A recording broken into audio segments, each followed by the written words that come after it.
Amen. Nous remercions notre sœur Dominique Rancy pour la liturgie. Nous avançons avec notre Dieu. Nous avons, au début de ce mois, commencé un enseignement sur le jeûne biblique, le chrétien et le jeûne biblique. Avec l'aide de Dieu, nous allons finir cet enseignement. C'est un enseignement qui est le livre, un des livres que nous avons écrit, dont le thème est intitulé « Le chrétien et le jeûne biblique ». Bien-aimés, nous avons déjà vu ensemble quand jeûner. Nous avons vu le pourquoi, nous avons vu quand jeûner. Nous avons parlé du programme personnel où nous disons que tout chrétien doit avoir un jour de jeûne dans la semaine. Et nous avons la certitude que tout un chacun de nous, nous avons déjà notre jour de jeûne par semaine. Amen. Bien-aimés dans le Seigneur, la Bible nous a enseigné, quand nous avons étudié le jeûne des Ninivites, que même les nourrissons ont jeûné. Les animaux ont été privés de nourriture. Amen. Bien-aimés dans le Seigneur, en dehors du programme personnel, nous avons la décision divine. Là, Dieu met à cœur à son enfant suite à une situation de jeûner. Dans la Bible, nous avons le jeûne d'Esther. Nous avons le jeûne de Daniel et bien d'autres jeûnes. Ils ont été poussés par le Saint-Esprit à entrer dans un temps de jeûne. Bien-aimés, nous avons parlé de la durée du jeûne. Quand nous arrêtons une durée avec Dieu, que nous respectons cette durée. Il y a des personnes, ils arrêtent une durée plutôt avec Dieu. Et 1 heure avant la fin de leur jeûne, ils sont en face d'un repas ou d'un riz au poulet farci. Bien-aimés, ils se disent, ils ont déjà fait la plus grande moitié, ils ont fait même plus que la moitié du temps de leur jeûne, et que ça ne dérangerait pas si à 1 heure avant la fin, qu'ils puissent dire, bon, Éternel, j'ai déjà fait la majorité, c'est bon maintenant, je m'arrête à telle heure.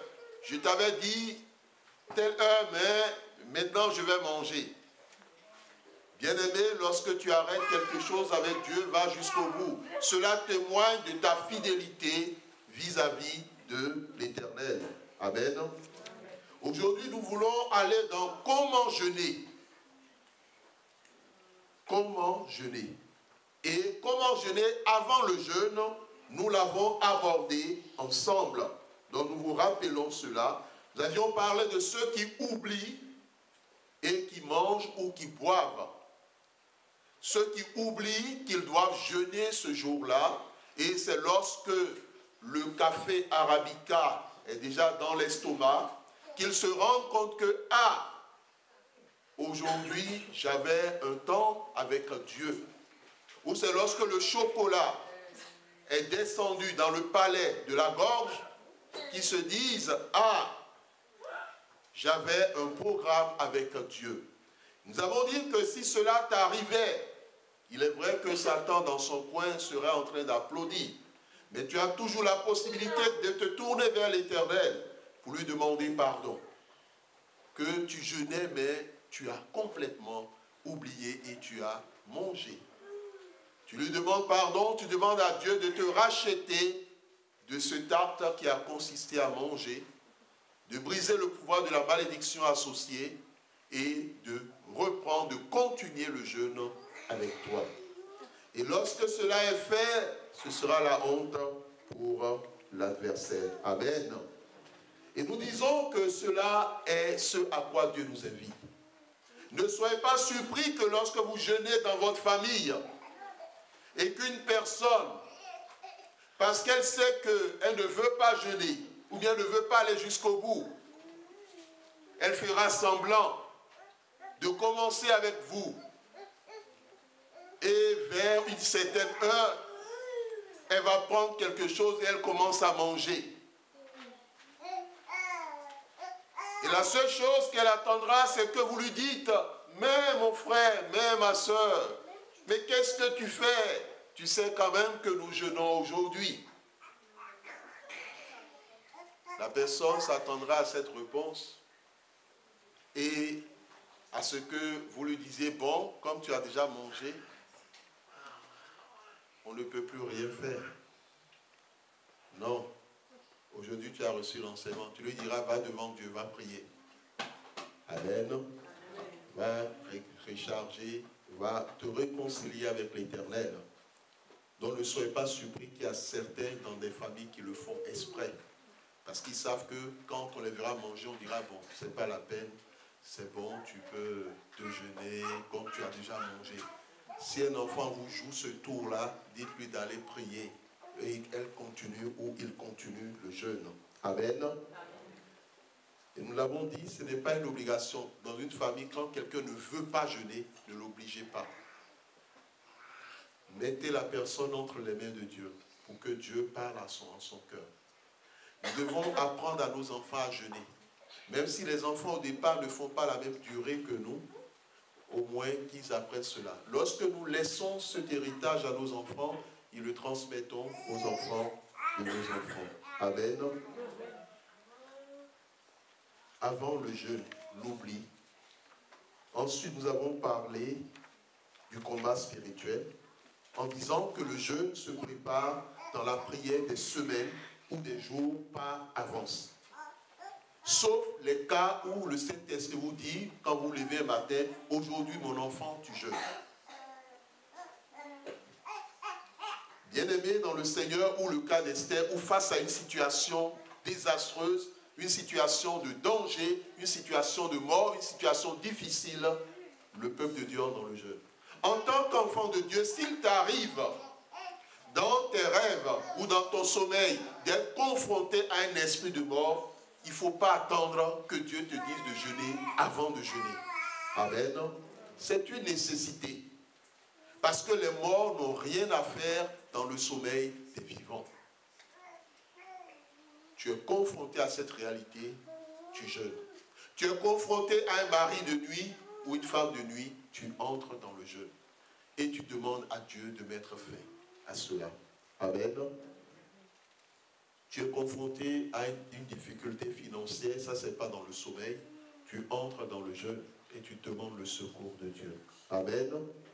Le combat spirituel, cela est très important. Le contenu des prières avant le jeûne prend en compte les situations de vomissement. Parce qu'il y a certains, quand ils jeûnent, ils vomissent. Prend en compte la fatigue, la faiblesse, la faim, la soif, la tentation, le sommeil et tous les esprits qui s'y associent. Toutes ces puissances doivent être détruites. Bien-aimé, en préparant ton jeûne, déjà avant même de le commencer, tu prends autorité sur ces esprits concernés. Esprit de vomissement, esprit de fatigue, esprit de faiblesse, esprit de faim, esprit de soif. Ceux qui préparent leur jeûne en prenant autorité sur ces esprits physiques et sur ces réalités spirituelles aussi, quand ils entrent dans le jeûne, ils traversent le jeûne facilement, tranquillement. Parce qu'en amont, ils ont tout préparé avec Dieu. Et donc le jeûne se passe comme la lettre à la poste, tranquillement. Mais ceux qui ne préparent pas, déjà la veille du jeûne, ou bien le jour du jeûne, ils ont des appréhensions. Il y a d'autres qui se disent, est-ce que j'irai jusqu'au bout? Ah, j'espère que cette fois-ci, je vais m'en sortir. Bien aimé, ce n'est pas un calvaire. Amen. Jeûner n'est pas un calvaire. C'est une grâce à laquelle est attachée une bénédiction. Et le Seigneur Jésus l'a dit. Amen. Vous saviez, certaines femmes, quand elles veulent atteindre un certain niveau de beauté, elles sont prêtes à tout, à certains sacrifices. Quand je dis sacrifice au niveau corporel, hein? Amen. Et donc, à plus forte raison, jeûner. Il y a des femmes, quand ils font ce qu'on appelle, quand on les natte les cheveux, bien aimé, il y a d'autres qui sont assises pendant 6 heures, en fonction des cheveux. Amen. Il y a d'autres qui sont assises, elles sont là, et le travail commence. La personne commence le matin, il y a d'autres, ça va loin, hein? Ça va jusqu'au soir. Il y a une pause entre midi et midi 30 ou 13 heures, et après, allez. La personne s'assoit, allez, celle qui fait les cheveux continue. Et il y a d'autres, c'est même pas un jour. Ça va jusqu'à 3 jours ou 3 séances. Amen. Les priorités. Que devons-nous faire pendant le jeûne? Les recommandations de Jésus pendant le jeûne. Nous allons écouter les recommandations du Seigneur Jésus-Christ pendant le jeûne. Nous allons demander à notre sœur Ashley de venir nous lire le texte de Matthieu chapitre 6, versets 16 à 18. Prenons nos Bibles, voyons ce que le Seigneur Jésus nous dit par rapport à une recommandation pendant le jeûne. Matthieu 6, 16 à 18. Matthieu chapitre 6. Le micro est là. Merci. Bon, indiquez-lui. C'est vrai que c'est un peu caché, mais ça va. Merci.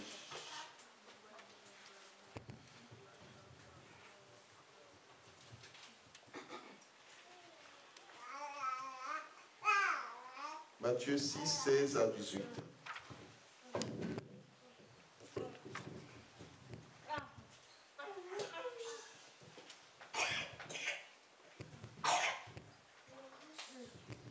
Matthieu 6, 16 à 18. Lorsque vous jeûnez, ne prenez pas un air triste comme les hypocrites. En effet, ils présentent un visage tout défait pour montrer aux hommes qu'ils jeûnent. Je vous le dis en vérité, ils ont leur récompense. Mais toi, quand tu jeûnes, parfume ta tête et lave ton visage, afin de ne pas montrer que tu jeûnes aux hommes, mais à ton Père qui est là, dans le lieu secret. Et ton Père qui vous voit dans le secret te le rendra. Amen. Amen. Amen, amen. Est-ce qu'on peut acclamer notre Seigneur Jésus?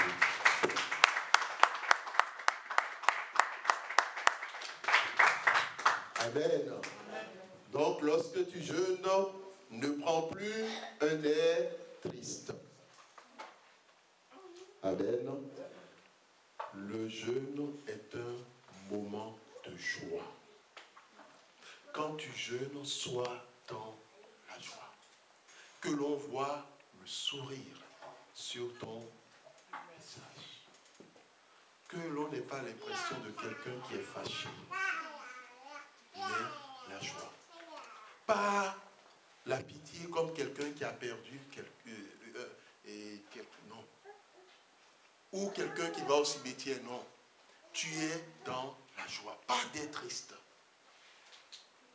Si tu étais un champion de ceux qui, quand ils jeûnaient, ils avaient un air triste, très triste. Le Seigneur Jésus te dit d'arrêter. Amen. Quand on jeûne, on n'a pas un air triste, on est joyeux.